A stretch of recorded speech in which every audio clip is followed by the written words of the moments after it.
अच्छा जी, आपको नज़र आ रहा होगा चेकलिस्ट फॉर कोर्स फाइल। तो आज इस मीटिंग का मकसद ये है कि मैं ये बता दूं कि कोर्स फाइल के अंदर हमें क्या कुछ चाहिए आपसे, क्या बुनियादी चीज़ें चाहिए, और और आपके क्वेश्चंस के आंसर दे दूं, और फिर लैब मैनुअल के अंदर हमें जिन लोगों ने लैब कराई है वो हमें क्या चीज़ें चाहिए, और उसमें आपके क्वेश्चंस के आंसर। तो ये इस मीटिंग का पर्पस है। मैं बता देता हूँ कि हमें कोर्स फाइल में क्या चाहिए। कोर्स फाइल में कुछ ऐसी चीज़ें हैं जो कोर्स रेस्क्रिप्शन, ये आपको नज़र आ रही है ना मेरी स्क्रीन? जी सर, नजर आ रहा जी सर, नज़र आ रही है। ठीक है। Recommended text books, lecture breakdown, weekly plan with CLO emphasize. CLOs आपके बने हुए हैं, आपके हर कोर्स के CLO जो आप पढ़ा रहे हैं वो बने हुए हैं। अगर आपके पास हैं तो बहुत अच्छी बात है, अगर आप नहीं हैं तो आप मुझसे ले सकते हैं। वो मैंने कई दफ़ा CLOs वाली फाइल शेयर की है, अगर आप कहेंगे मैं ग्रुप पर दोबारा कर दूँगा। ऑफिस आवर्स फॉर स्टूडेंट्स और CLOs with recommended taxonomy level and their mapping to PLOs। ये डिफरेंट टेक्सोनॉमी लेवल्स जो है ना, ये असल में ये ब्लूम्स टेक्सोनॉमी के लेवल्स हैं।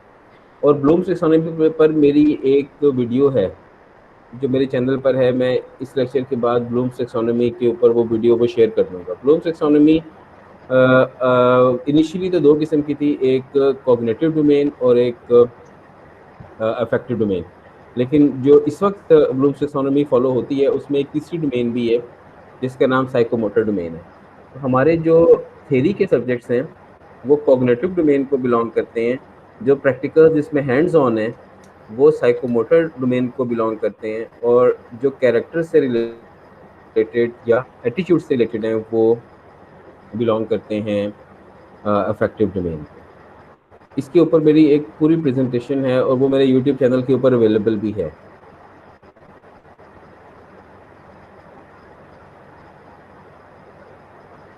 तो मैं ये करूँगा कि वो मैं इसके बाद वो सेंड कर दूँगा, उसका लिंक आपके ग्रुप पर सेंड कर दूँगा। अच्छा जी। तो और PLOs की लिस्ट, हमारे पास 12 PLOs हैं। और इन PLOs की अगर डिस्क्रिप्शन, ये वैसे PLOs की डिस्क्रिप्शन वही है जो इंजीनियरिंग में है, और वो भी मेरी उस प्रेजेंटेशन में है। लेकिन होता यह है कि अभी जो मीटिंग आ रही है ना, जो हमारे विजिट आ रहा है, उसमें वो किसी भी टीचर को पूछ लेते हैं कि जी आप ये बता दें कि जी CLOs क्या होते हैं, और PLOs क्या होते हैं, और PEOs क्या होते हैं। तो मेरा ख्याल ये है कि हम इसके ऊपर एक अलग नेक्स्ट वीक में एक अलग मीटिंग कर लेंगे, जिसमें मैं ये बता दूंगा कि CLOs क्या होते हैं जो कि हर कोर्स से रिलेटेड हैं। PLOs वो कैरेक्टरिस्टिक्स हैं जो हम ये चाहते हैं कि at the end of the graduation हम अपने स्टूडेंट के अंदर वो देखना चाहते हैं। इंजीनियरिंग के अंदर भी, और के अंदर इंजीनियरिंग काउंसिल ने और टेक्नोलॉजी प्रोग्राम में टेक्नोलॉजी काउंसिल ने ये PLOs पहले से डिफ़ाइन कर दिए हैं। तो हम इनको चेंज नहीं करते, ये 12 PLOs वैसे ही हैं, वही इंजीनियरिंग के 12 PLOs हैं और वही हमारे टेक्नोलॉजी प्रोग्राम्स के हैं। हम इन PLOs को अचीव करते हैं थ्रू CLOs, हम इनको डायरेक्टली अचीव नहीं करते, CLOs के थ्रू अचीव करते हैं। PLOs वो कैरेक्टरिस्टिक्स हैं जो हम ये चाहते हैं कि at the end of this degree program हमारे स्टूडेंट के पास हों। ये जब वो आते हैं ना, तो वो ये कहते हैं कि जी आप ये बताएं कि, वो ये कहते हैं कि आप ये बताएं, टेक्नोलॉजी काउंसिल वाले, इंजीनियरिंग काउंसिल वाले, कि जी आप हर टीचर को किसी भी टीचर से पूछ लेते हैं कि जी CLO क्या होता है और PLO क्या होता है, ये वो ज़रूर पूछते हैं। और फिर PEOs भी पूछते हैं, मैं बताता हूँ कि PEOs क्या होते हैं। तो CLO आपको बताया कि CLO क्या होते हैं। CLO है कोर्स लर्निंग आउटकम, और ये वो आउटकम है, ये वो चीज़ें हैं जो हम रिक्वायर करते हैं अपने किसी स्टूडेंट से eight the end of the course. जब वो कोर्स ख़त्म कर चुका होगा तो हम ये एक्सपेक्ट करेंगे कि वो हमें बताए। इसकी एग्जांपल है, आप में से कितने लोगों को ये बात पता है कि CLOs क्या होते हैं? किसी को पता है पहले पता था? जी सर, थोड़ा बहुत आइडिया था। हम्म। कि CLOs क्या होते हैं, वो ज़रूर पूछते हैं। मैं सीनोमीटर जो है, साइकोमोटर्स, जिस तरह से लैब के, जिस तरह से आपने सिर्फ बताया भी अभी, तो इनका आइडिया है अपने कोर्स के जिस तरह से होते हैं, तो नहीं, CLOs का आपको CLOs की वो आते हैं, वो सबसे पहला क्वेश्चन जो है ना वो टेक्नोलॉजी काउंसिल वाले या इंजीनियरिंग काउंसिल के लोग ये पूछते हैं कि जी आप ये बता दें कि CLO क्या होता है। बाकी सारी चीज़ें कि CLO किस पर मैप करता है और उसका कॉग्निटिव या साइकोमोटर डोमेन कौन सी है, वो तो एक वो बाद की बात है।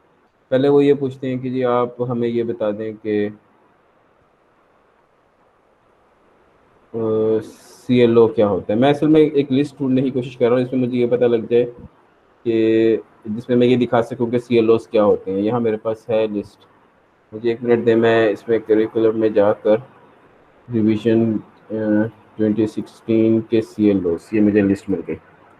मैं आपको ये चेक कराता हूँ कि इस लिस्ट में CLOs क्या है। ये बड़ी इंपॉर्टेंट चीज़ है, ये जो मैं आपको बता रहा हूँ ना कि CLO का मतलब क्या है, ये बड़ी इम्पोर्टेंट चीज़ है।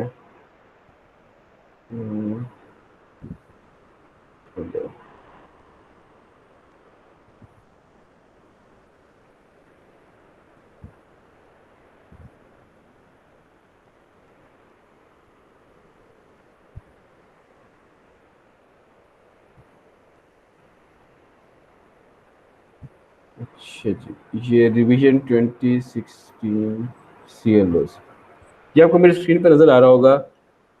BS बायोमेडिकल इंजीनियरिंग टेक्नोलॉजी, और नज़र आ रहे हैं? जी सर, आ रहा है नजर। ठीक है, जी सर नज़र आ रहा है। अच्छा, अब ये देखें, इसमें जैसे हम जैसे ये बेसिक इलेक्ट्रिकल इंजीनियरिंग एक कोर्स है, इसमें ये CLOs की लिस्ट है। Acquire the basic knowledge of matter and passive components of electric circuits.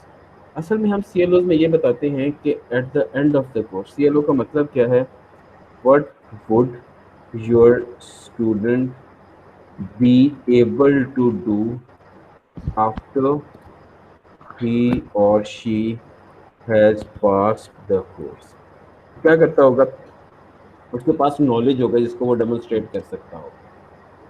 ठीक है। अच्छा, इसमें जो चीज़ें, जो कीवर्ड्स नहीं इस्तेमाल करने ना, वो हैं जैसे टू लर्न या नॉलेज ऑफ, ऐसे ये इस्तेमाल करते हैं क्योंकि इसको आप जज नहीं कर सकेंगे। और इसकी एक और इम्पॉर्टेंट बात ये है कि CLOs मस्ट बी मेजरेबल। आप उनको मेजर कर सकते हैं किसी टूल से, कि क्वेश्चन पूछ के आप उनको मेजर कर सकते हैं, या आप अगर वो लैब के हैं तो आप किसी प्रैक्टिकल परफॉर्मेंस से उनको मेजर कर सकते हैं। तो एक तो ये कि वो मेजरेबल होने चाहिए, और दूसरा ये कि उनका मकसद ये है, कोर्स आउटलाइन और CLO में क्या फ़र्क है। ये क्वेश्चन भी वो पूछते हैं, बड़ा कॉमन क्वेश्चन है। PC वाले और NTC वाले क्वेश्चन ये ज़रूर पूछते हैं कि जी कोर्स आउटलाइन और CLO में क्या फ़र्क है। कोर्स आउटलाइन कोर्स की डिस्क्रिप्शन है कि मैं इस कोर्स में क्या पढ़ाऊँगा थ्रू आउट द सेमेस्टर, मैं इस कोर्स में क्या पढ़ाऊँगा, ये डिस्क्रिप्शन ऑफ द कोर्स है। और इस कोर्स को पढ़ने के बाद and of the course student क्या कर सकता होगा, वो उसका CLO है, कोर्स लर्निंग आउटकम है। बेसिक नॉलेज को डेमोन्स्ट्रेट कर सकता होगा इलेक्ट्रिकल नेटवर्क्स की, और सॉल्व कर सकता होगा, एनालाइज कर सकता होगा, और इवेल्युएट कर सकता होगा problems related to the applications of various network theorems. ये वो चीज़ें हैं जो वो स्टूडेंट कर सकता होगा। फॉर एग्जांपल अप्लाइड केमिस्ट्री है जी, अप्लाइड केमिस्ट्री में जब वो कोर्स पढ़ चुका होगा तो वो डेमोन्स्ट्रेट कर सकता होगा वेपर प्रेशर को, और काइनेटिक्स रिएक्शन को एनालाइज कर सकता होगा, क्रोमेटोग्राफी को एग्जामिन कर सकता होगा।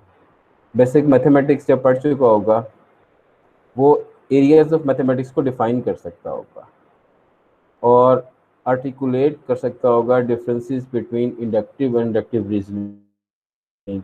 तो उसकी स्किल्स कि वो क्या कर सकता होगा eight the end of the course, ये CLOs है। तो ये CLOs कोर्स डिस्क्रिप्शन से इस तरह डिफरेंट हैं कि कोर्स डिस्क्रिप्शन में बताऊँ कि मैं क्या पढ़ाऊँगा इस कोर्स में, और CLO का मतलब ये होगा कि and of the course student क्या डेमोन्स्ट्रेट कर सकता होगा, स्टूडेंट की स्किल्स क्या होंगे। अब ये इन 12 PLOs में से किसी एक PLO को मैप करते होंगे। PLOs की एक लिस्ट गिवन है जो कि इंजीनियरिंग काउंसिल या टेक्नोलॉजी काउंसिल ने अपनी वेबसाइट के ऊपर दी हुई है और उनके अपने करिकुलर, उनके अपने एक्रेडिटेशन मैनुअल के अंदर भी है। अगर आप मुझे 1 मिनट दें तो मैं जो उन 12 PLOs की लिस्ट आपको दिखाना चाहता हूँ कि वो क्या जी PLO, सर। उनको चेंज नहीं कर। Sure sir, sure sir. Okay sir. जैसे ये जो CLOs हैं, ये जो ये चूंकि कोर्स स्पेसिफिक है, स्किल स्पेसिफिक है, तो ये टीचर के इख्तियार में है। टीचर चाहे तो इनको चेंज कर सकते हैं। एंड ऑफ द कोर्स अगर टीचर अपने टीचर से हम एक फीडबैक को फॉर्मा फिल करवाते हैं एंड ऑफ द कोर्स, जिसमें टीचर हमें ये बताता है कि उसकी इस कोर्स के बारे में उसका नॉलेज क्या है और उस कोर्स के बारे में उसकी रिकमेंडेशंस क्या हैं। और जब वो ये रिकमेंडेशंस बता देता है तो फिर हम कोर्स आउटलाइन चेंज कर सकते हैं और हम CLOs भी चेंज कर सकते हैं। लेकिन PLOs हमारे पास डिफाइंड है और वैसे तो इंजीनियरिंग काउंसिल और टेक्नोलॉजी काउंसिल दोनों ये कहते हैं कि आप PLOs को चेंज कर सकते हैं, लेकिन अभी तक प्रैक्टिस ये है कि किसी भी यूनिवर्सिटी या इंस्टीट्यूट ने PLOs को चेंज नहीं किया। वो उन्हीं PLOs के साथ चल रहे हैं जो उनकी काउंसिल ने उनको बता दिया। वो इंजीनियरिंग काउंसिल के भी वो 12 PLOs हैं जो कि वाशिंगटन एकॉर्ड के बताए हुए 12 PLOs हैं, और ये हमारे जो टेक्नोलॉजी काउंसिल के 12 PLOs हैं ये वो हैं जो सिडनी एकॉर्ड ने बताए हैं, और हमने इनको चेंज नहीं किया। सभी यूनिवर्सिटीज इन्हीं 12 के साथ चल रही हैं। इसमें पहला है engineering knowledge, ability to apply knowledge of mathematics, science, engineering fundamentals and in engineering specialization to the solution of complex engineering problems. PLO2 है ability to identify, formulate, research literature, analyze complex engineering problems. PLO number 3 है to design, तो पहला जो है वो knowledge है, दूसरा formulation of problem है, तीसरा analysis design of solution of problems है, PLO4 इन्वेस्टिगेशन है, PLO5 है एडवांस टेक्निक्स, और PLO6 apply reasoning information of contextual knowledge है, PLO7 ability to understand the impact of professional engineering solution in society है, PLO number 8 ethical principle से related है, PLO9 working efficiency से related है, PLO10 communication का है, PLO11 management skill से है, PLO12 लाइफ लॉन्ग लर्निंग से है। तो ये ऑलमोस्ट ये वही 12 PLOs हैं जो वाशिंगटन एकॉर्ड ने दिए हैं, जो इंजीनियरिंग काउंसिल ने इम्प्लीमेंट किए हैं। तो इन PLOs को हमने अचीव करना है, और हम ये चाहते हैं कि जब हमारा स्टूडेंट पास आउट हो तो एट द एंड ऑफ या eight the time of his और हर ग्रेजुएशन उसके पास ये 12 PLOs या 12 कैरेक्टरिस्टिक्स हों। हम ये चाहते हैं, लेकिन हम इनको अचीव करने के लिए जो रास्ता इख्तियार करते हैं वो डायरेक्ट वे नहीं है, बल्कि वो थ्रू CLOs है। और हम हर कोर्स के लिए कुछ CLOs डिस्क्राइब करते हैं, जिस तरह हमने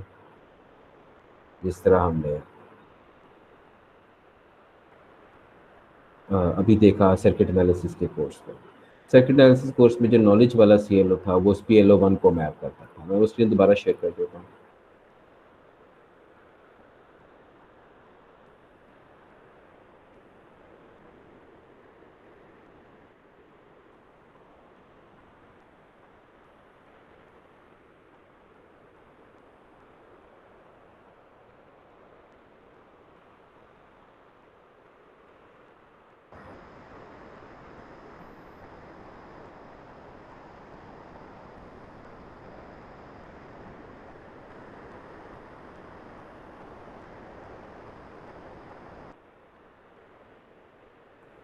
ठीक है जी, जैसे हमने ये देखा था कि ये जो फर्स्ट CLO है जिसमें जो बेसिक नॉलेज से रिलेटेड है वो PLO1 को के ऊपर मैप कर रहा है, तो इसको हमने PLO1 के ऊपर मैप कर दिया था।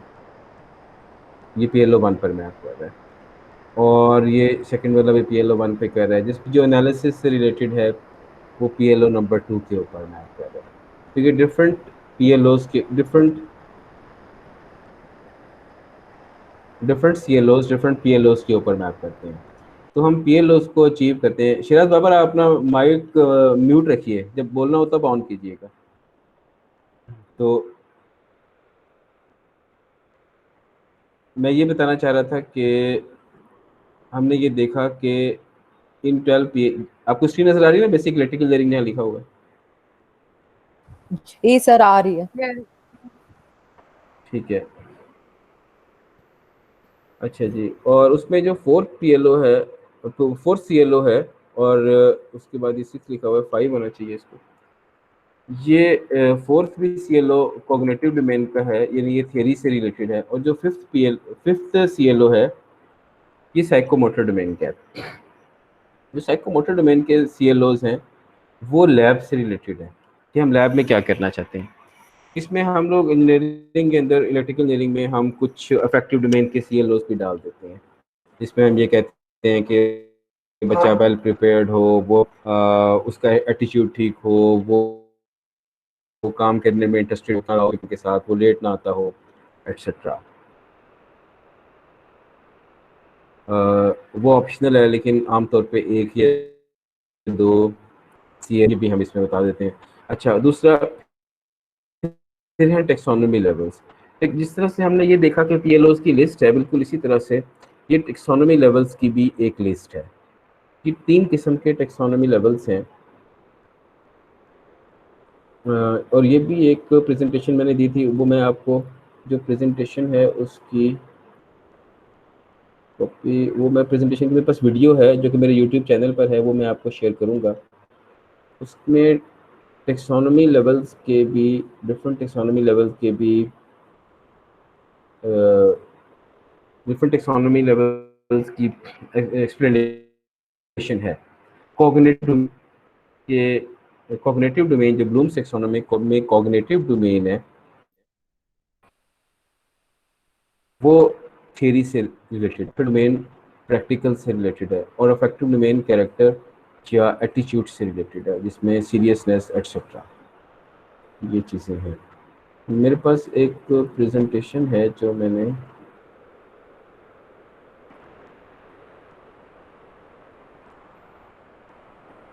इलेक्ट्रिकल में दी थी, और उसी की,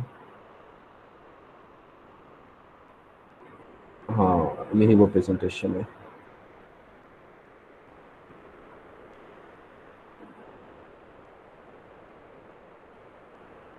यही वो प्रेजेंटेशन है, ये मैं शेयर करता हूँ आपके साथ।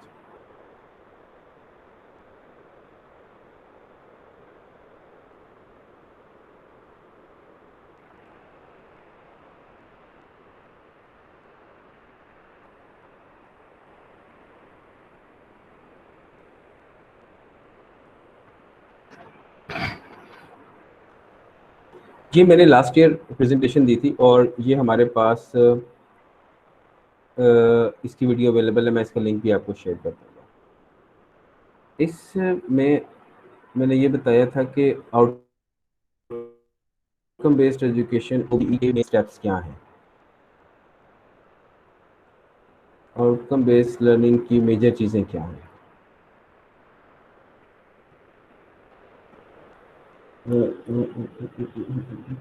अच्छा, ये एक बड़ी इंटरेस्टिंग डायग्राम है कि सबसे पहले इंस्टीट्यूट का विजन एंड मिशन है, और या उसके बाद डिपार्टमेंट का विजन एंड मिशन है, उसके बाद डिपार्टमेंट के PEOs हैं। ये जो PEOs हैं, ये और PLOs, इनमें बुनियादी फ़र्क ये है कि PEOs वो हैं जो हम अपने, ये भी वो पूछते हैं, ये बड़ा कॉमन क्वेश्चन है उनका कि PEOs क्या होते हैं।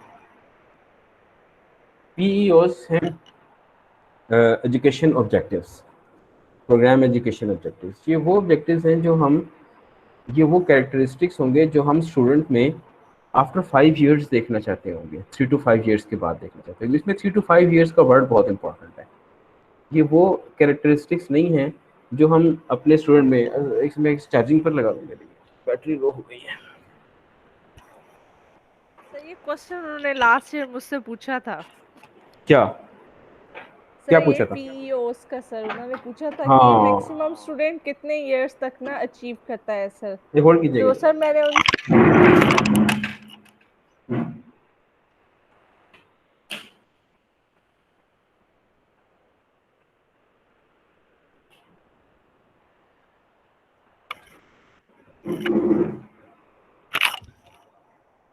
ये बड़ी इंटरेस्टिंग चीज़ है, वो जब कभी भी आते हैं चाहे वो इंजीनियरिंग काउंसिल या टेक्नोलॉजी काउंसिल के लोग हों, वो ये क्वेश्चन रोज जरूर पूछते हैं।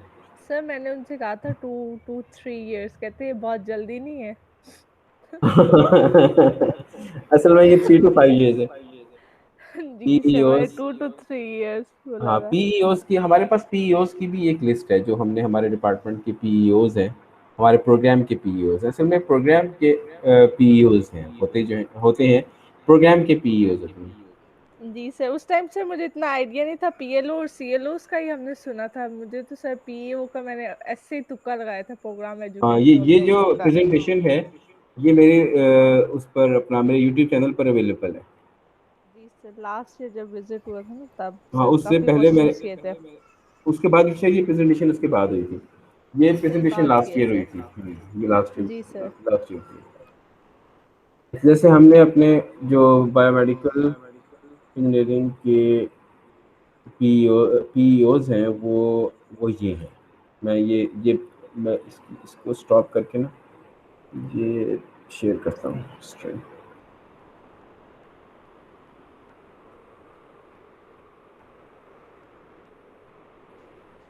सर जो पीएलओज होते हैं उनको सर अचीव करने का कितना टाइम होता है? जिस तरह आप पीओस का बता रहे हैं 3 to 5 years है, तो उसका पीएलओज सर मैंने बहुत अच्छा क्वेश्चन है। PLOs at the end of graduation, मतलब at the time of graduation characteristics हैं जो हम स्टूडेंट में देखना चाहते हैं।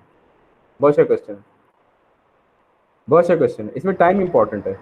पीएलओज और पीईओज में टाइम इंपॉर्टेंट है। PLOs at the time of graduation है और पीईओज ग्रेजुएशन के 3 to 5 years के बाद।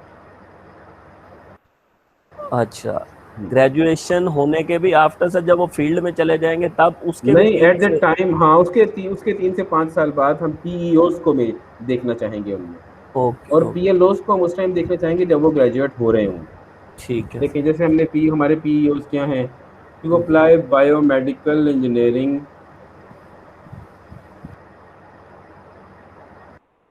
जैसे देखिए हमारे पीईओज क्या हैं, to apply biomedical engineering knowledge to identify and address the technical and societal problems, to address technical and societal problems। ठीक है जी। ये वो नॉलेज, ये वो कैरेक्टरिस्टिक है जो हम उनमें देखना चाहते हैं, अभी नहीं देखना चाहते, अब से 5 साल बाद देखना चाहते हैं कि वो नॉलेज को अप्लाई करके रियल वर्ल्ड प्रॉब्लम्स को एड्रेस कर सकें, आइडेंटिफाई कर सकें और उनको एड्रेस कर सकें। दूसरा, हम उनमें आफ्टर 3 to 5 years क्या देखना चाहते हैं कि they should be able to take initiative and और develop in innovative ideas for technological and professional growth in the field of biomedical engineering. कोई भी उनको प्रॉब्लम जो उनको जिसको फेस करते हो उसके लिए वो इनिशिएटिव ले सकें और इनोवेटिव आइडियाज़ के साथ सोल्यूशन लेकर आ सकें। और थर्ड, हम ये देखते हैं कि ये चाहते हैं कि हमारा स्टूडेंट क्या जो है, ही और she can work effectively as a team lead in a multidisciplinary environment while demonstrating interpersonal and managerial skills with ethical responsibilities। तो ये तीन अच्छा, ये जितने कम हो उतना अच्छा है। ये जितने कम हो, पीईओज जितने कम हो उतना अच्छा होता है। तो पीईओज वो कैरेक्टरिस्टिक्स हैं जो हम 3 to 5 years के बाद देखना चाहते हैं। फॉरन क्या देखना चाहते हैं? फॉरन तो पीएलओज देखना चाहते हैं। जब वो पास आउट हुआ तो हम पीएलओज देखना चाहते हैं। और पीएलओज मैंने भी आपको शेयर किए थे, वो 12 हैं जो हमें सिडनी अकॉर्ड ने भी दिए हुए हैं, वाशिंगटन अकॉर्ड ने भी दिए हुए हैं। हम जो टेक्नोलॉजी प्रोग्राम्स के लिए फॉलो करते हैं वो वाशिंगटन अकॉर्ड के, तो वो सिडनी अकॉर्ड के।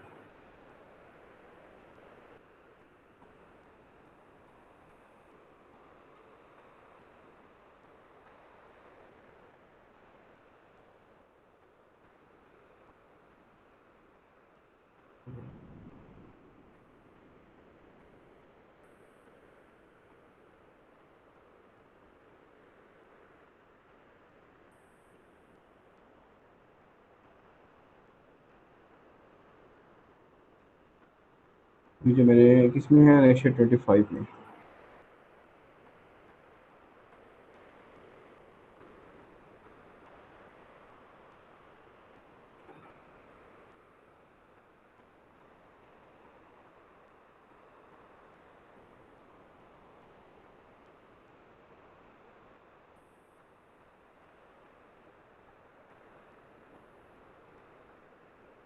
जी है ना, शुक्रिया।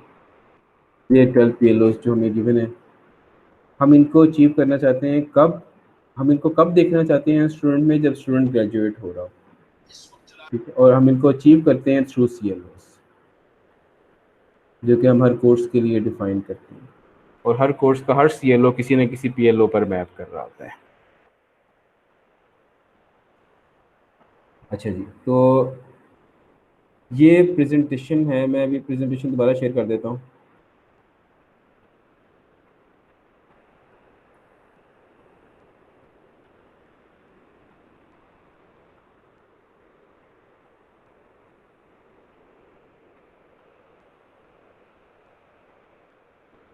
अच्छा, ये प्रेजेंटेशन आपको नज़र आ रही होगी कि PEOs वो हैं, वो मैंने अभी आपको लिस्ट दिखाई जिसमें 3 PEOs थे। ये वो हैं जो हम जो हम 3 to 5 years आफ्टर ग्रेजुएशन अपने स्टूडेंट में देखना चाहते हैं। PLOs वो हैं जो हम eight the time of graduation देखना चाहते हैं, और CLOs वो हैं जो हम हर कोर्स के लिए डिफाइन करते हैं, और हर CLO किसी एक PLO के ऊपर मैप कर रहा होता है। इसमें एक और इम्पोर्टेंट इंटरेस्टिंग बात है कि एक CLO 2 PLOs को मैप नहीं कर सकता, एक CLO सिर्फ एक ही PLO को मैप करेगा। ये सारे हम ये एक CQI प्रोसेस में चल रहे होते हैं, हम इनको मेजर कर रहे होते हैं, हम PEOs को CLOs को मेजर कर रहे होते हैं। इनफैक्ट हम PLOs को अचीव कर रहे होते हैं थ्रू CLOs। हम इन सबको असेस कर रहे होते हैं डिफरेंट वेज से। हमारे पास 5 डिफरेंट वेज हैं जिनसे हम इनको असेस करते हैं। उसमें एक सबसे पहला वे होता है स्टूडेंट फीडबैक, जिसके थ्रू हम CLOs को असेस करते हैं। फिर होता है फैकल्टी फीडबैक, हमारे इस फॉर्म के अंदर एक फैकल्टी फीडबैक का, हमारी कोर्स फाइल के अंदर एक फैकल्टी फीडबैक का फॉर्म भी लगा होता है, वो भी हमें फिल करना होता है। इसमें फैकल्टी ये बताता है, फैकल्टी मेंबर ये बताती है कि उसकी क्या राय है कोर्स के बारे में, और वो इसको फर्दर कैसे इम्प्रूव करना, हम कैसे इसको इम्प्रूव कर सकते हैं। फिर होता है एलुमनाई, फिर होता है एग्जिट सर्वे, यानी जो जब स्टूडेंट पास आउट हो रहे हैं तो हम चेक करते हैं हमने 12 PLOs हैं। फिर होता है एलुमनाई सर्वे, जो हम आफ्टर 5 years 3 to 5 years अपने एम्प्लॉयड स्टूडेंट्स से लेते हैं, उससे हम PEOs को चेक करते हैं। और होता है एम्प्लॉयर सर्वे, 5वां सर्वे एम्प्लॉयर सर्वे होता है, जिस उसके थ्रू भी हम अपने PEOs को चेक करते हैं। वो भी हम एम्प्लॉयर से लेते हैं जो हमारा ग्रेजुएट 3 to 5 years तक मार्केट में जॉब कर चुका होता है। तो ये 5 किस्म के सर्वेज हैं, इनके थ्रू हम इनको एडजस्ट करते हैं, इन 5 टाइप के सर्वेज के थ्रू। और इस प्रोसेस का नाम है CQI, continual quality improvement. Actually OBE की बैकबोन है। ठीक हो गया। अच्छा जी, ये मैंने ये प्रेजेंटेशन अवेलेबल है मेरे, इसमें मैंने बड़ी डिटेल में बताया क्या होता है, जो कि आफ्टर फ्यू ईयर्स है। इसकी वीडियो अवेलेबल है, मैं इसका लिंक शेयर कर दूंगा आप लोगों को। PLOs इसमें बताए हुए हैं, और CLOs के बारे में बताया हुआ है, और ब्लूम्स टैक्सोनॉमी केस में बड़ी डिटेल में बताया हुआ है। ये प्रेजेंटेशन की रिकॉर्डिंग मेरे पास अवेलेबल है, ये मैं आपके साथ शेयर कर दूँगा। इसमें कॉग्निटिव डोमेन के डिफरेंट लेवल्स हैं, नॉलेज कॉम्प्रिहेंशन। इससे पहले जो हमने लेवल्स पढ़े हैं 12 लेवल्स, वो PLOs के हैं, लेकिन ब्लूम्स टैक्सोनॉमी में कॉग्निटिव, अफेक्टिव और साइकोमोटर डोमेन्स के भी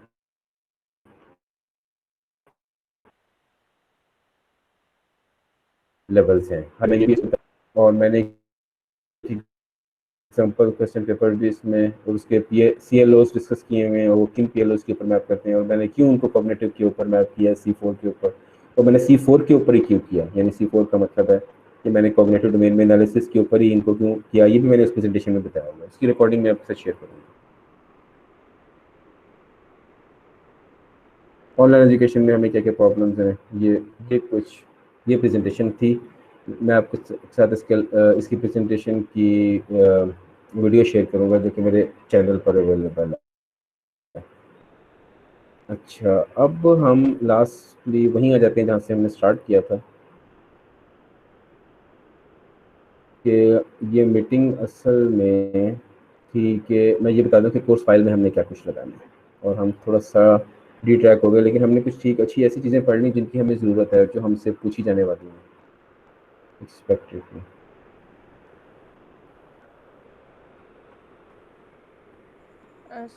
सर एक बात पूछनी थी सर, ये जी जी। विजिट कब तक एक्सपेक्टेड है कि सर हो जाएगा सर? ये पीसी के बाद ही होगा, विजिट जैसे पीसी का के बाद मंडे? होगा, पीसी का विजिट तो पहले है, पीसी का पहले इसके बाद।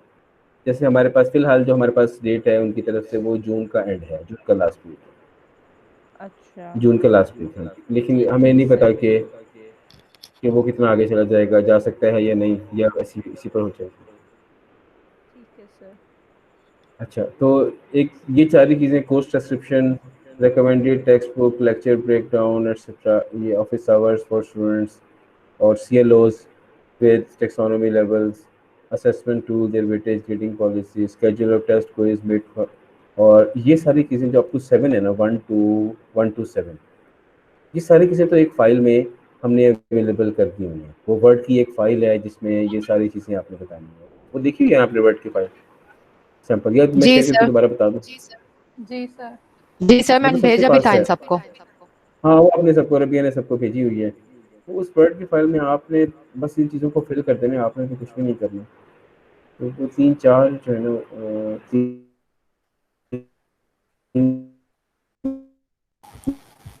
जी सर, 4 वो कोर्स फाइल का नाम हमने कोर्स उसे दिया, उसमें सारी फाइल। चीजें होती हाँ, एक सैंपल कोर्स फाइल आपको रबिया ने शेयर की होगी। जी सर, जिन्होंने उसमें मुझसे आपके मांगी थी ना, पास मैंने उनको शेयर ये कर रखी दिया है। Course file. नहीं, रबिया आपको ग्रुप पे शेयर करनी चाहिए, इस तरह मैंने चलें ग्रुप सर, पे मैं ग्रुप मीटिंग में का अभी लिंक भेज भेज दिया। देती हूँ। ठीक है सर, मैं ग्रुप में भेज हाँ, देती हूँ मैं अभी। ठीक है, अब मैं वो शेयर भी करता हूँ अभी, एक विंडो में। ये देखिए, ये कोर्स फाइल है। जैसे ये 7-8 पेजेस ही, हम तक 5 पेजेस हैं, ये तो हम आपको प्रोवाइड कर देते हैं। इसमें हमें कोर्स का नाम बता देना है, कोर्स का कोड बता देना है, कोर्स का टीचर कौन है। ये रबिया इसको चेक करें, आप प्रिपेयर करेंगे, रबिया चेक करेंगी, मैं अप्रूव कर दूंगा। जी सर। थ्योरी में आपका कोड ये होगा, प्री रिक्विजिट ये है, मिड टर्म एग्जाम 30 है, सेशन 20 है। कोर्स कैटलॉग डिस्क्रिप्शन का मतलब है कोर्स का डिस्क्रिप्शन जो आपको हमने कोर्स आउटलाइन दिया है उसमें क्या है, फ्री में क्या है, रिकमेंडेड बुक्स ये भी आपकी कोर्स आउटलाइन में लिखी हुई है, रेफरेंस बुक्स भी आपकी कोर्स आउटलाइन में लिखी है, आपने वहाँ से कॉपी करनी है। CLOs भी आपको आपके कोर्स आउटलाइन में गिवन है, वो भी आपने वहाँ से कॉपी कर देने हैं। वीकली एक्टिविटी प्लान ये आपने बनाना है कि आपने फर्स्ट वीक में क्या पढ़ाया था, सेकंड वीक में क्या पढ़ाया था, थर्ड वीक में क्या पढ़ाया था। वीक वाइज बना ले तो बहुत अच्छी बात है, वीक 1 2 3 4 ऐसे करके बना लें। आपने एक्चुअली क्या पढ़ाया था। इसमें अगर से 2 कॉलम्स बनाने तो बहुत अच्छी बात है कि आप पढ़ाना क्या चाहते थे और आपने एक्चुअली क्या पढ़ाया था। फिर असेसमेंट प्लान आपने बताना है कि आपको ये 30 20 और 50 है, 30 मिड है, 20 सेशंस है, फाइनल एंड ये जिस तो हमने आपको बनाया दे दिया होगा। और ये किन PLOs के ऊपर मैप करता है, उन PLOs की डिस्क्रिप्शन आपको उठा के लिख देनी है। 12 PLOs की डिस्क्रिप्शन आपको मुझसे वकास साहब से कहीं से मिल जाएगी, वो आप जो PLO से मैप कर रहे हैं उन PLOs की डिस्क्रिप्शन आप यहाँ लिख देंगे। जो लिस्ट ऑफ एक्सपेरिमेंट्स, अगर आपका लैब का कोर्स है तो आप लिस्ट ऑफ एक्सपेरिमेंट्स यहाँ पर डिस्क्राइब कर दें। और ये इसके आगे लिखा हुआ है कि आपने लगाना क्या है इसके साथ साथ। एक आपने इसके साथ अटेंडेंस शीट लगानी है, जो आपने सारा अटेंडेंस ली होगी, आपने उसकी कॉपी करा के लगा देनी है, या आप ओरिजिनल लगाना चाहते हैं तो ओरिजिनल लगा दें। आपने कई क्विज़ेज लिए होंगे, हर क्विज़ जो आपने लिया हुआ है, अगर आप उसको इंक्लूड करना चाहते हैं, आपने उसको वैल्यूशन इंक्लूड किया तो सैम्पल्स लगा देंगे, फर्स्ट, बेस्ट और एवरेज के, और मिड टर्म के सैम्पल्स लगा देंगे और एंड के सैम्पल्स लगा देंगे और उनके रिजल्ट्स लगा देंगे, और जो फाइनल आपने रिजल्ट में आएगी आप लगा देंगे। तो सैम्पल फाइल्स हैं वो आप देख भी सकते हैं, मेरे बनाई हुई है। मैंने रबिया से कहा था कि मेरी कोर्स फाइल के कुछ स्क्रीनशॉट्स लेके वो आप शेयर कर दें आपको। रबी आप उस स्क्रीनशॉट्स लेके शेयर कर दीजिएगा, उसमें टैग्स लगे हुए ठीक हैं, है। उन टैग्स में ये बताया हुआ है कि ये पहला जो है वो कोर्स फाइल है, दूसरा अटेंडेंस शीट है, अटेंडेंस शीट के बाद मिड टर्म के क्विजेस और असाइनमेंट्स के रिजल्ट्स लगे हुए हैं, उनके क्वेश्चन पेपर लगे हुए हैं, और उसके बाद उनके सैंपल्स लगे हुए हैं, फिर मिड का और फिर एंड का, इसी तरह से, और एंड पे हमें एक कंप्लीट रिजल्ट लगा हुआ है। ओके ये सर, तो मैं 4-5 कल कर चीज़ें हैं। दूंगी फिर ना पिक्चर लेकर ना आपकी हाँ, वो फाइल आप की। कल कर दीजिएगा। पहले आप ये जो फाइल है ना, इसको ये भी शेयर कर दें लोगों के साथ। ठीक है सर, मैं अभी कर देती हूँ फाइल यहाँ पे शेयर। ग्रुप के लास्ट ऊपर में शेयर कर सर दें। फीडबैक परफॉर्मा भी अटैच करना है ना? हाँ, वो सबसे फीडबैक ऊपर करना वो है, किया है सबसे सर ऊपर हमने। टीचर्स फीडबैक को फॉर्म, सर टीचर्स सबसे फीडबैक लास्ट में को। नहीं होता सर? हम तो उसको इलेक्ट्रिकल में सबसे ऊपर लगाते हैं। चलें, इलेक्ट्रिकल में हम सबसे आप लास्ट में लास्ट में लगा लगाते दें हैं। इसे, चलें ठीक है, लास्ट में लगा दें। सबसे ऊपर आपने एक चेकलिस्ट लगानी है, तो वो चेकलिस्ट लगी हुई है। चेकलिस्ट, हाँ चेकलिस्ट वही चेकलिस्ट है जो मैं भी आपके साथ शेयर कर रहा हूँ। जी सर सर। वो कर लिया है sir.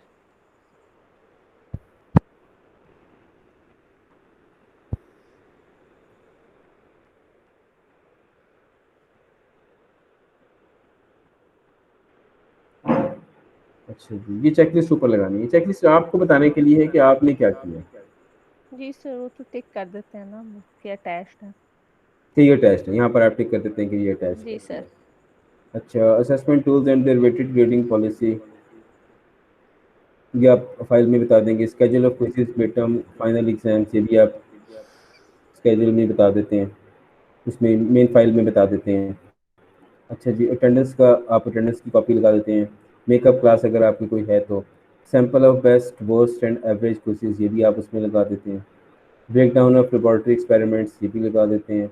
Result of mid term sessionals, और ये भी आप लगा देंगे। CQI क्राइटेरिया सबका एक ही होगा, मैं प्रिंट करके दे दूंगा, ये वो हम खुद ही लगा देंगे।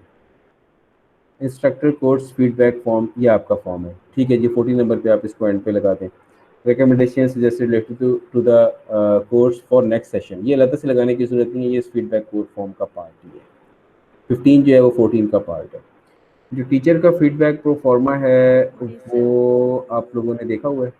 टीचर फीडबैक प्रो फॉर्मा एक जी थ्योरी के सर। लिए हमने बनाया हुआ है, प्रैक्टिकल के लिए बनाया हुआ है। जी जी सर, सर। देखा होगा। एंड इन्होंने तो जी शेयर सर भी हुआ है देखा सर हुआ। इनको ग्रुप में। वो आप, हाँ आपने ग्रुप में शेयर भी किया था। जी तो सर। फाइल में अटैच किया है हमने। अच्छा, और फाइल में भी अटैच कर दिया, जी ठीक सर है किया जी। है हमने। तो ये वो परफॉर्मा है। इसमें आप कोर्स कंटेंट्स के बारे में बताते हैं कि ये सारे एक लाइन हैं आपकी कोर्स आउटलाइन के साथ, अपना लेट डाउन बाय HEC, उसके साथ आप कोई इम्प्रूवमेंट सजेस्ट करते हैं फ्यूचर के लिए। और CLOs जो हैं वो कोर्स आउटलाइन के साथ इन लाइन है। प्री रिक्विजिट्स की इंफॉर्मेशन कंप्लीट थी। स्टूडेंट्स का मेजॉरिटी ने मेजॉरिटी ने CLOs ऑफ द कोर्स को समझ लिया, वो इस काबिल थे कि वो समझ सकें। और आपके distribution of grades near normal थे, आप इसको यस करते हैं। Understanding of the pre requisite, क्या उन्होंने प्री रिक्विजिट की अंडरस्टैंडिंग उनको थी। प्री कोर्स के बारे में अगर आपको इनको कोई कुछ कहना चाहें तो आप ये कहते हैं। क्लासरूम्स कितनी दफ़ा आप गए, आपको क्लासरूम नहीं खुला मिला, क्लासरूम में क्लीनलीनेस कैसी थी, फर्नीचर कैसा था, स्टूडेंट कैसा था, ऑडियो विजुअल एड्स आपको मिली या आपको नहीं मिल सकती, या आपको कोई और कमेंट्स। ये थ्योरी का है। इसी तरह से हमने एक प्रैक्टिकल भी बनाया हुआ है, मैडम ने शेयर किया, ऊपर लगा दीजिएगा। तो जो सिंपलेस्ट जो मेरी कोर्स फाइल्स है ना, तो कृपया जिनके स्क्रीनशॉट्स आप साथ और मैं नेक्स्ट रिकॉर्डिंग भेजूंगा, तो आपको ये पता लग जाएगा कि आपने क्या चीज़ें लगानी है जो कि मैंडेटरी और वही हमें चाहिए। हमें ऐसी चीज़ें नहीं चाहिए, मतलब बहुत कलरफुल चीज़ें या कोई एक्स्ट्रा चीज़ें हमें नहीं चाहिए, हमें एक सिंपल सी कोर्स फाइल चाहिए। और ये मैंने शुरू में ही बताया था, रबिया को भी लास्ट मीटिंग में बताया था कि ये जी कोर्स सर। फाइल हम इसलिए नहीं बनाते कि हमने इनको NTC को या PEC को दिखाना होता है, ना ही हम ये लैब मैनुअल इसलिए बनाते हैं कि हमने इनको NTC को या PEC को दिखाना होता है, बल्कि ये तो हम अपने लिए बना रहे होते हैं। कोर्स फाइल तो टीचर अपने लिए बनाता है, तो किसी के लिए नहीं बनाता। लेकिन चूंकि NTC ने या PEC ने हमें जज करना होता है हमारी परफॉर्मेंस को, हमारे सिस्टम को, तो इसलिए हमसे ये डॉक्यूमेंट मांग लेते हैं। असल में ये डॉक्यूमेंट्स हम अपने लिए बनाते हैं। अच्छा, अब ये तो हमने कोर्स फाइल की डिस्क्रिप्शन थोड़ी सी बता दी है।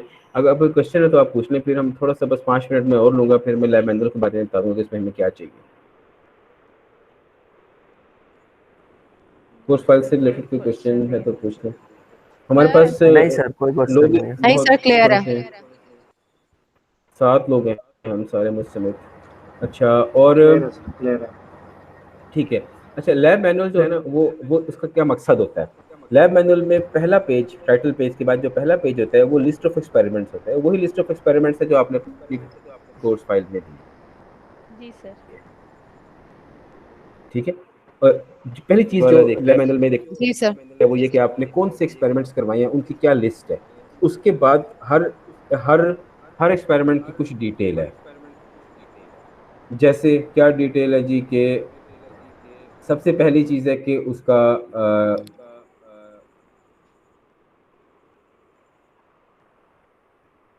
सबसे पहली चीज़ ये है कि आपके lab experiment for example first lab experiment है, उसका टाइटल क्या है, ऑब्जेक्टिव। सबसे पहली चीज़ ऑब्जेक्टिव है। और उसके बाद मैं एक फाइल बनाकर उसमें लिखता भी रहूँ, अगर आप कोई लगे कि मैं कुछ ऑर्डर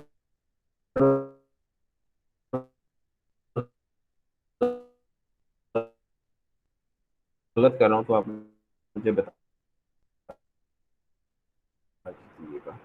तो एक्सपेरिमेंट में जो पहली चीज़ हमें चाहिए वो ये कि ऑब्जेक्टिव में आप ये बताते हैं कि इसका टाइटल ऑफ द एक्सपेरिमेंट क्या है। जी सर।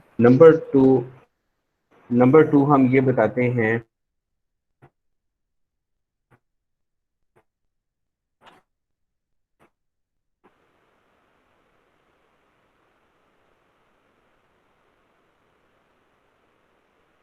कि हमें इसके लिए क्या चाहिए इसे एक करने के लिए, और क्या सॉफ्टवेयर चाहिए। कुछ सिर्फ सॉफ्टवेयर हैं, कुछ हार्डवेयर और सॉफ्टवेयर हैं, ठीक है। वो आप बता देते हैं। फॉर एग्जांपल अगर आप फिजियोलॉजी का कोई एक्सपेरिमेंट करवा रहे होंगे तो आप कहेंगे मुझे एनआई का फला इक्विपमेंट इसके लिए चाहिए, और उसके साथ सेंसर्स ये सेंसर्स चाहिए, और एक कंप्यूटर चाहिए सो दैट कि मैं अपनी आउटपुट को ड्रॉ करके देख सकूँ।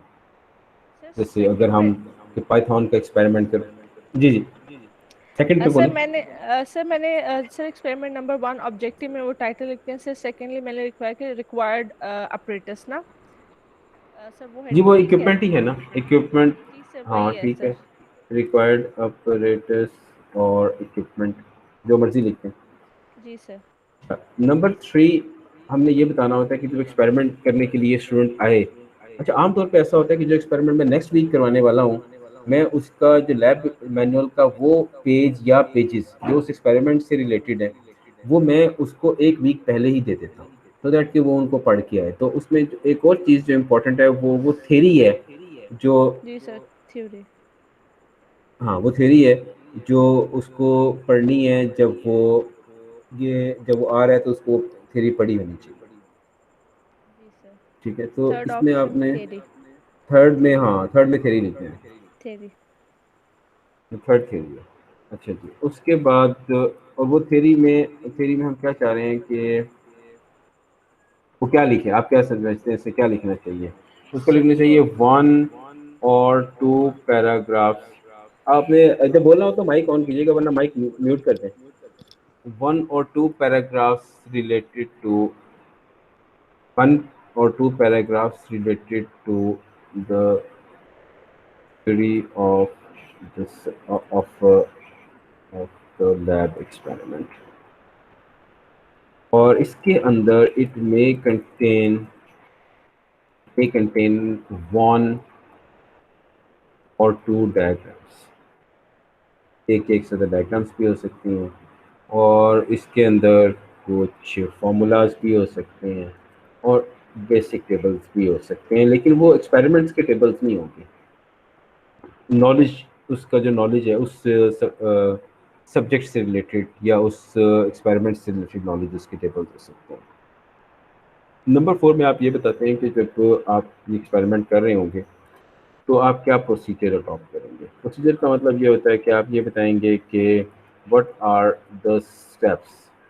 फॉर एग्जांपल अगर आप कोई फिजियोलॉजी का प्रैक्टिकल करा रहे हो तो आप कहेंगे जी कि सबसे पहले आप सेट करेंगे, you will set, for example for physiology you will set an I dash dash dash equipment का नंबर बताएंगे कैसे सेट करेंगे, and connect these sensors, connect this cable to the PC for data collection, etc। ये वो procedure है जो आप एक्सपेरिमेंट परफॉर्म करने से पहले करेंगे, सॉरी ये एक्सपेरिमेंट परफॉर्म करते हुए करेंगे, eight the time of performing the experiment करेंगे प्रोसीजर। और उसके बाद फाइनली होता है ऑब्जर्वेशंस और रिजल्ट्स। ऑब्जर्वेशंस और रिजल्ट्स में आपके पास कोई आमतौर पे टेबल्स होते हैं, ग्राफ्स होते हैं। अगर आप एक फॉर एग्जांपल हम पाइथन की लैब करवा रहे हैं, कंप्यूटर लैंग्वेज की लैब करा रहे हैं, तो उसमें output output of your computer program हो सकती है अगर वो किसी प्रोग्रामिंग से रिलेटेड है, और अगर वो किसी सॉफ्टवेयर से रिलेटेड है तो screenshots of the output screen of the software हो सकती है। तो ये चीज़ें हैं जिससे ये पता लगता है कि उसकी क्या ऑब्जर्वेशंस थी जब उसने एक्सपेरिमेंट परफॉर्म किया तो उसको क्या रिजल्ट्स मिले। और आखिरी चीज़ होती है उसकी फीडबैक ऑफ द स्टूडेंट या उसके कमेंट्स, जिसमें वो ये बताता है कि व्हाट डिड द स्टूडेंट, और आप इसको ब्लैंक छोड़ देते हैं, ठीक है। और ऑफ कोर्स अगर आप ये लैब मैनुअल बना रहे हैं तो प्रोसीजर में आप ये लिखेंगे कि वो ऐसे से करेगा एक्सपेक्टेडली, और ऑब्जर्वेशन में आप लिखेंगे कि एक्सपेक्टेडली ये आउटकम्स या ये ऑब्जर्वेशन ये रिजल्ट्स हमारे बच्चे को मिलने चाहिए। और फीडबैक ऑफ द स्टूडेंट और कमेंट में आप लैब मैनुअल क्रिएटर हैं, द लैब मैनुअल क्रिएटर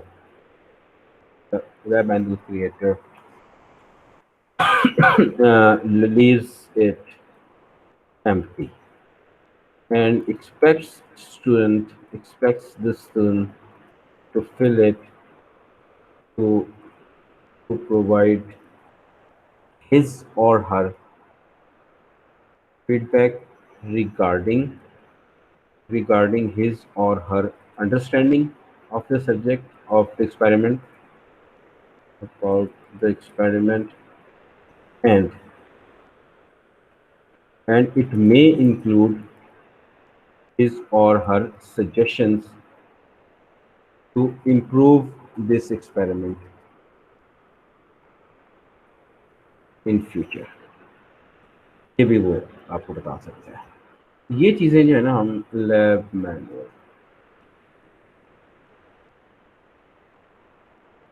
ये चीज़ें हमें हर एक्सपेरिमेंट में चाहिए, ये 6 चीज़ें चाहिए। और इंटरेस्टिंग चीज़ ये है कि ये वही 6 चीज़ें हैं जो हम जब एफएससी में होते थे, मैट्रिक में होते थे, तब भी ये 6 चीज़ें हमारे लैब मैनुअल में होता थी। तो ये लैब मैनुअल में कोई नई 6 चीज़ें नहीं हैं, बल्कि ये वही 6 चीज़ें हैं। अगर आपको इससे रिलेटेड कोई क्वेश्चन है तो आप पूछ सकते हैं। और आपको लैब मैनुअल के लिए अगर आपको हेल्प चाहिए, टेम्पलेट्स प्रबिया से अवेलेबल हैं। और अगर आप एक ऐसे सब्जेक्ट का लैब मैनुअल बना रहे हैं जो इलेक्ट्रिकल में भी एग्जिस्ट करता है तो आप वहाँ से भी ये कॉपी लेके हेल्प ले सकते हैं, या उनसे सॉफ्ट कॉपी लेके उधर से भी हेल्प ले सकते हैं। मैं उससे कोई इतराज़ नहीं है, मेरे पास नॉलेज शेयर सर करने टोटल नंबर ऑफ एक्सपेरिमेंट्स कितने मेंशन हाँ, करने हैं टोटल सर नंबर ऑफ एक एक्सपेरिमेंट manual 16। में? टोटल नंबर ऑफ एक्सपेरिमेंट 16 करनी है। ये बहुत अच्छा क्वेश्चन है। क्योंकि इलेक्ट्रिकल में भी जब पीसी के लोग आए तो वो ये कहते हैं कि ये 16 वीक्स होते हैं, तो there must be one experiment per week, must be one experiment per week. तो मतलब देयर मस्ट बी ठीक है सर, 16 एक्सपेरिमेंट्स।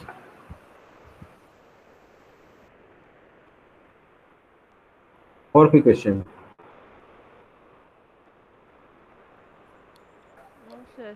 हाँ सर।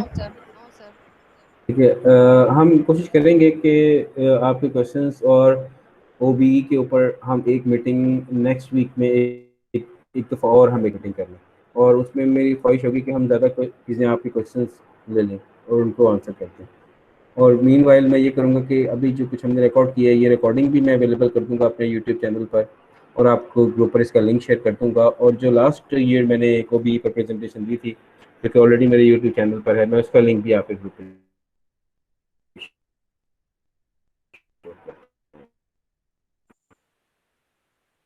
पर टाइम दिया।